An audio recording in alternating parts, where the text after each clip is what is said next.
2 years ago right now, Superstorm Sandy was bearing down on Connecticut.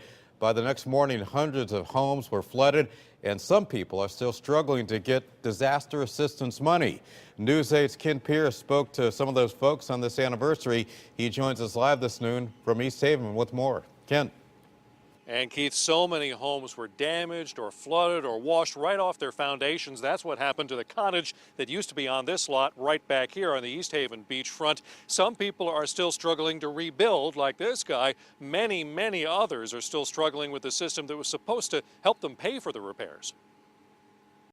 Long Island Sound was nice and calm this October 29th, not like it was 2 years ago. My home had about 4.5 feet of water in it. Tim McFadden's house is just off the beach in Milford. He's since raised his house out of the reach of floodwaters, but like many, he had to pay his own money because government agencies were taking too long. The paperwork that's involved, the red tape, it's just not going as fast as it should. They were here very quickly, but some judgments were made. You know, they had told me I had no foundational damage, and my pilings fell over.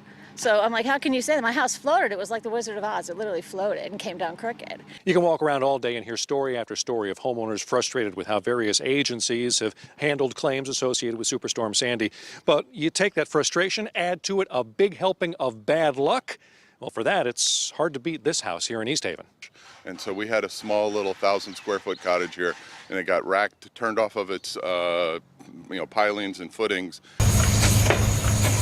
We first came here on Sandy's 1-year anniversary. Patrick Rowland was just putting in the first pilings for his replacement house after fighting with insurance companies. 6 months later, we were back here because his almost complete new house was gutted in a fire.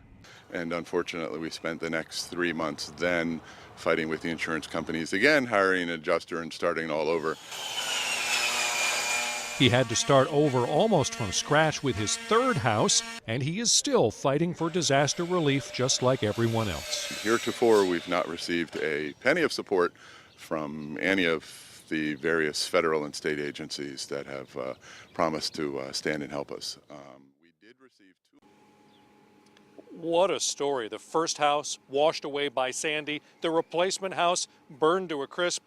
We wish him all the best with this third house. One more frustration that Patrick told us about: when you call the phone number given out by the State Department of Housing to apply for money from the state of Connecticut, you are sent to a company in Virginia.